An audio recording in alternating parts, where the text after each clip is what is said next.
വീണ വിജയൻ്റെ പേരിൽ രാഷ്ട്രീയ ദുഷ്ടലാക്കോടുകൂടി കേന്ദ്ര ഗവൺമെൻറ്റിൻ്റെ ഏജൻസികൾ കേസെടുക്കുന്നുണ്ട്. ആ കേസുകൾ കോടതിയുടെ പരിഗണനയിലാണ്. അതുപോലെ അന്വേഷണത്തിൻ്റെ പാതയിലാണ്. ഇക്കാര്യത്തിൽ കേരളത്തിലെ മുഖ്യമന്ത്രി ശ്രീ പിണറായി വിജയന് പൂർണ്ണ പിന്തുണ ഇടതുപക്ഷ ജനാധിപത്യ മുന്നണിയും കമ്മ്യൂണിസ്റ്റ് പാർട്ടി ഓഫ് ഇന്ത്യ മാർക്സിസ്റ്റും പ്രഖ്യാപിച്ചിട്ടുണ്ട്. കാര്യങ്ങൾ അങ്ങനെ ഇരിക്കെ ബഹുമാനപ്പെട്ട ശ്രീ ബിനോയ് വിശ്വം വീണ വിജയൻ്റെ കേസിൽ അങ്ങനെ ഉത്കണ്ഠപ്പെടേണ്ട യാതൊരു ആവശ്യവുമില്ല എന്നുള്ളതാണ് എനിക്ക് സൂചിപ്പിക്കാനുള്ളത്. വീണ വിജയന് അറിയാം ആ കേസ് എങ്ങനെ കൈകാര്യം ചെയ്യണമെന്ന് അവർക്കറിയാം. അതുകൊണ്ട് യാതൊരു ഉത്കണ്ഠയും ശ്രീ ബിനോയ് വിശ്വത്തിന് വേണ്ട.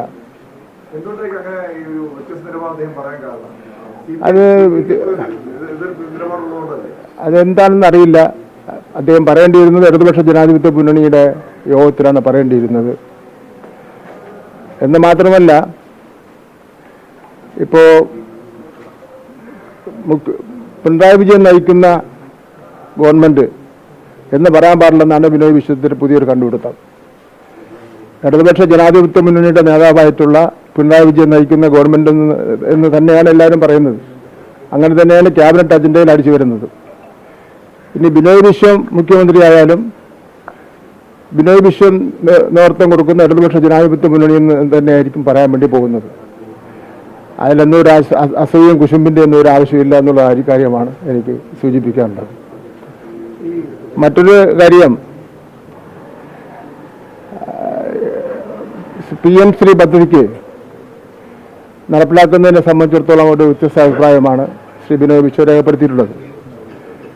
പല ഘട്ടങ്ങളിലായിട്ട് 1500 കോടി രൂപ കേരളത്തിലെ സ്കൂളുകളിൽ പാവപ്പെട്ട കുട്ടികളുടെ വിദ്യാഭ്യാസം മെച്ചപ്പെടുത്തുന്നതിന് വേണ്ടി അനുവദിക്കുന്നുണ്ട്. ആ പൈസ നമുക്ക് ഉപേക്ഷിക്കണോ വേണ്ട എന്നുള്ളതാണ് പ്രശ്നം എന്ന് പറയുന്നത്. കേന്ദ്ര ഗവൺമെൻറ്റിൻ്റെ ആയതുകൊണ്ട് നമ്മൾ ആ ഫണ്ട് നമ്മൾ വാങ്ങാതിരിക്കേണ്ട കാര്യമില്ല. ഈ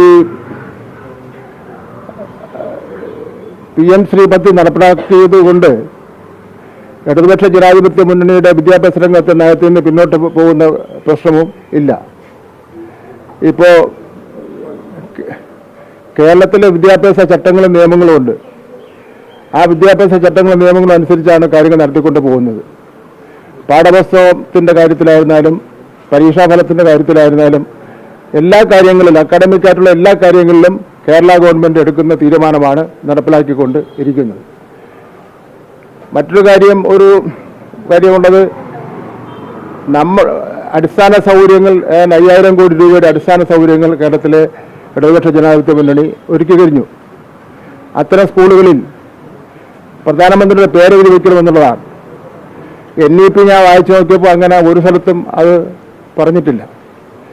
ഇപ്പോൾ കേരളത്തിൽ വിദ്യാഭ്യാസ രംഗത്ത് കിട്ടുന്ന ഫണ്ട് നടപ്പിലാക്കുമ്പോൾ ഇടതുപക്ഷ ജനാധിപത്യ മുന്നണിയുടെ വിദ്യാഭ്യാസ രംഗത്തെ നയവുമായി ബന്ധപ്പെട്ട് മാത്രമേ നടപ്പിലാക്കുന്ന പ്രശ്നമുള്ളൂ.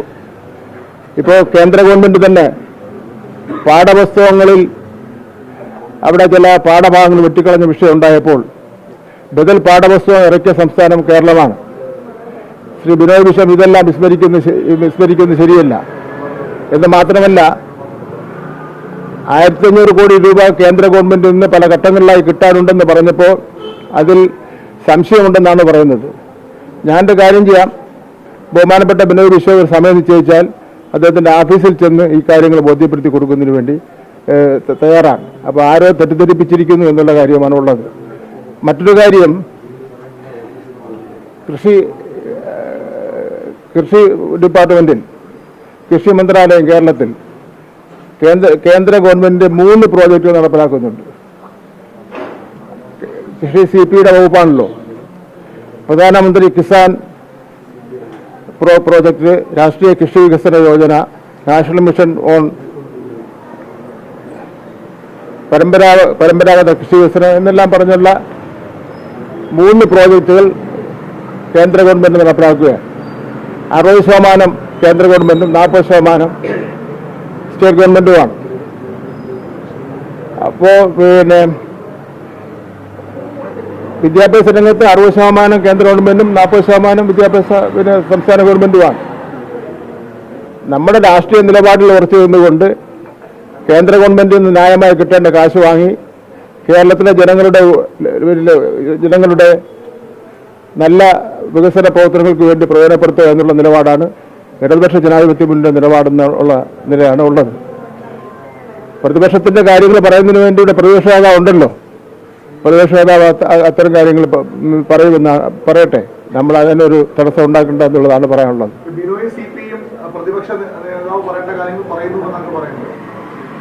അല്ല, ഞാൻ അങ്ങനെയല്ല പറഞ്ഞത്. കേരളത്തിലൊരു പ്രതിപക്ഷ നേതാവുണ്ട്. ആ പ്രതിപക്ഷ നേതാവ് കാര്യങ്ങൾ പറഞ്ഞുകൊണ്ടിരിക്കുകയാണല്ലോ ഇപ്പോൾ.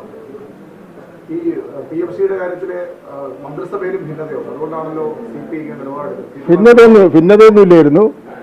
സജീവമായ ഒരു ചർച്ച വേണമെന്നുള്ള പ്രശ്നം ഉയർന്നു വന്ന് അത് എൽ ഡി എഫ് എല്ലാവരുടെയും അഭിപ്രായമായിരുന്നു. കാരണം ചർച്ച ചെയ്യുന്നതിന് വേണ്ടിയും അത് പഠിക്കുന്നതിന് വേണ്ടിയുള്ള സമയം കിട്ടിയില്ല. അതിനുള്ള ഒരു സമയത്തിന് വേണ്ടി മാറ്റിവെക്കാൻ വേണ്ടി തീരുമാനിച്ചു.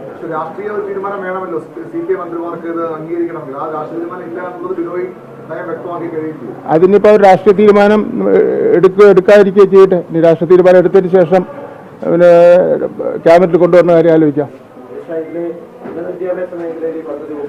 PM ഉഷ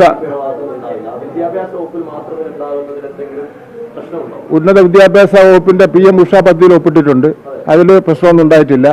ഇതിപ്പോൾ എന്തുകൊണ്ടാണ് ഇങ്ങനെ ഒരു പ്രശ്നം ഉണ്ടായതിനെ സംബന്ധിച്ചൊന്നും നമുക്ക് അറിയില്ല.